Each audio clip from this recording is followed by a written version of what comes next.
Hi, I'm Landon with Awards Watch. How are you doing? Hi, Landon. Hey, Hi, it's so great to speak with you guys today. What a accomplishment Red, White, and Royal Blue has become. Cultural phenomenon. We love this movie. Everyone loved this movie. What's it been like? Just congratulations, first and foremost. But what does it feel like, Casey, to see your book on the big screen, come to life on the big screen? I've been asked this so many times and I feel like I need to get a better answer to it because I still don't think it's sunk in. And I'm literally here talking to you probably what, 7 months since the movie came out. And I've seen it, I don't know how many times, and it still is so surreal. Because it is just such a beautifully faithful adaptation that it is kind of hard to process like things from my imagination being on a screen. It feels, I think, incredibly humbling and incredibly encouraging to me as a artist. Hopefully it means that I've got something going on in the old Yeah. brain that is resonating with people. And it's just it's incredible. I feel so grateful and so lucky to have had so many wonderful collaborators on this, from Matthew to the producers to the cast, who are 1000% one of like my favorite groups of people in the world. It's just it was lightning in a bottle. What else can you say? I mean, it's beautiful. I love it. It feels incredible. Matthew, when you first read Casey's book, what was your initial reaction? I have to make this movie. Seriously, that really was my initial reaction. It was love at first sight. I loved it as a reader, and it really sparked my imagination and my ambition. I had been looking for a film to make, and I honestly wouldn't could never have imagined that this would be my first movie. And yet I was just so passionate about it. And so yeah, but I loved the characters. I loved Alex and Henry. It was just, when you boil it all down to its essentials, it's about those two humans, and they're just terrific characters. And that is the foundational building block for great storytelling. And I wanted to tell their story and I wanted to bring them to life.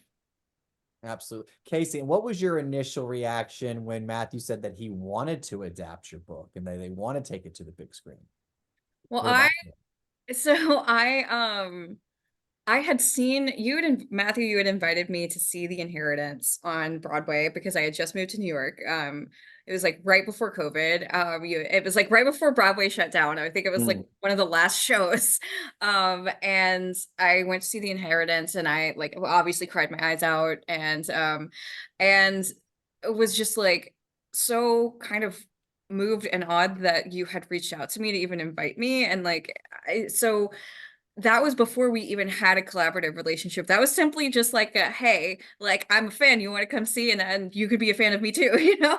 Um and uh and then it was probably like almost a year later that we actually got into talks. And I remember it was the producers who first came to me, and they were like, well, there's somebody that we're interested in for this. Do you remember Matthew Lopez? And I was like, oh, that's brilliant. That's perfect. That's such a great fit. I think I felt like it was, I don't think I ever had a question about whether or not it was the right fit when it was brought to me, because of that connection we already had, because I knew it was somebody who sincerely, genuinely, like, A, loved to make good art, and B, loved my book. And at that point, I think I was feeling really protective of it, and like who would be the one to lead the project. And I was feeling like I wanted to really trust the person who took it on to be someone who had like a genuine deep love for the source material. And I already knew that that was him.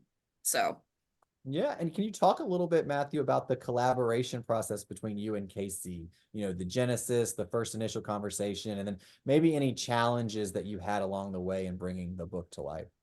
Yeah, I mean, yeah, challenges. yeah, well, the challenges are, Those. is how do you take uh, here's what I'm going to say, Casey, a generously detailed 400-page book, and turned it into Actually 423 pages. 423 pages and turned it into as nimble a 2-hour film as you possibly can. And so the biggest challenge, of course, is knowing that there was going to be a lot of things that you couldn't put into the movie, and really having to be honest with myself about what mattered at its core. And what I quickly discovered is the only thing that matters is Alex and Henry. And anything that doesn't help us understand their story or their journey doesn't belong in the film. And it became a mantra. It was just like, no matter how much we love it, if it doesn't help me understand Alex and Henry, then I can't put it in the movie. And the biggest probably controversy was, I put controversy in air quotes, is the decision, is my decision to cut the character of June, Alex's sister, in the novel, because I first approached the producers, and then I talked to Casey, and it was like, look, given the way this thing is structured, I can either have two tiny roles for young women, who neither of whom have a lot to do in the movie, or I can have one role that's every time she shows up, she's got a gangbuster scene. And we decided to do that. And Rachel Hilson, is, and her great performance as a result of that. But that was an example of me going to Casey and saying, look, I'm going to do something that's going to be kind of maybe potentially painful for you. Here's the reason I'm doing it. And I was very grateful to have Casey's, support and buy-in. Because it helped me out with the fans a lot. Yeah. Oh, I bet. No, I bet. And I feel like, LGBTQ plus representation media has seen significant growth over the past few years. How do you both, I guess, Casey, to you first, how do you hope Red, White, and Royal Blue will contribute to the landscape as a film adaptation? I mean, I think that hopefully it broadens a lot of people's ideas of what market there is for different kinds of stories. I think sometimes it's unfortunately really difficult to convince, like the people who sign the checks and the gatekeepers in film and Hollywood, even in publishing of books, that it's worth the financial risk, or it's worth the risk of labor, to publish or to put out a queer story. And I think somebody has to demonstrate that, like, there's so many people that will love this if it's good. That like it can spread out beyond the confines of people who can directly relate to that identity or to that experience if it's really good.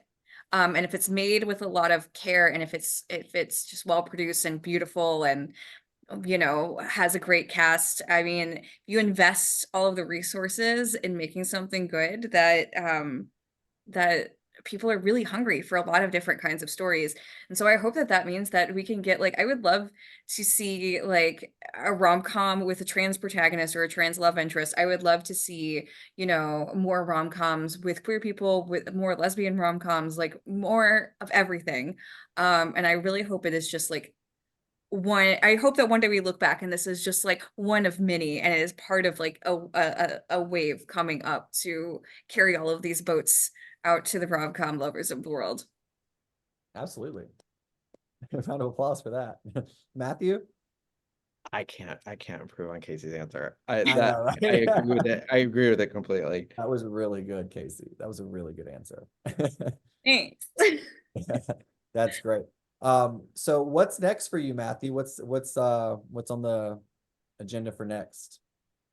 I'm working on a couple of theater projects right now, which is really exciting to get back into theater. I have some productions that are scheduled for later this year and next year as well in London, which is very, very nice to be able to return to. I'm developing some television right now. I'm looking for other projects to direct. I'm just sort of I am in the receiving mode these days, and that's a very fun Tracking it place all. to be. Yeah, that's a very fun place to be. It's a fun. Casey?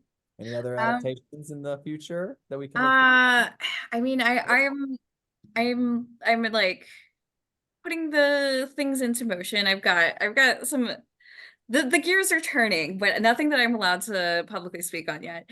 However, I do have my fourth book coming out on August 6th. It's called The Pairing. It is another queer adult rom-com.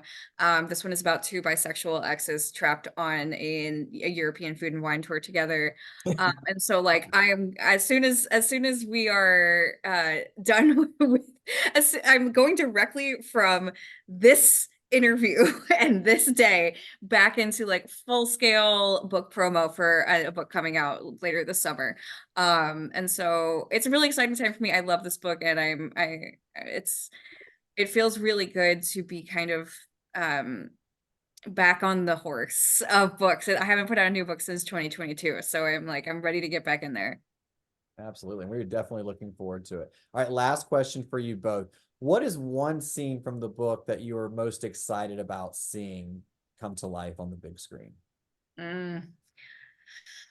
Okay, it was like I was excited to see it, and I also felt so apologetic that it had to happen. But the turkeys, the turkeys, I will never forget Matthew texting me a picture of a live turkey, like in a bathroom, I think, or something, and being like, I cannot believe I have put like at least a dozen adult people through wrangling a turkey today because of an idea that I had one afternoon at my office job, and was like, wouldn't it be so funny if I put this in the book?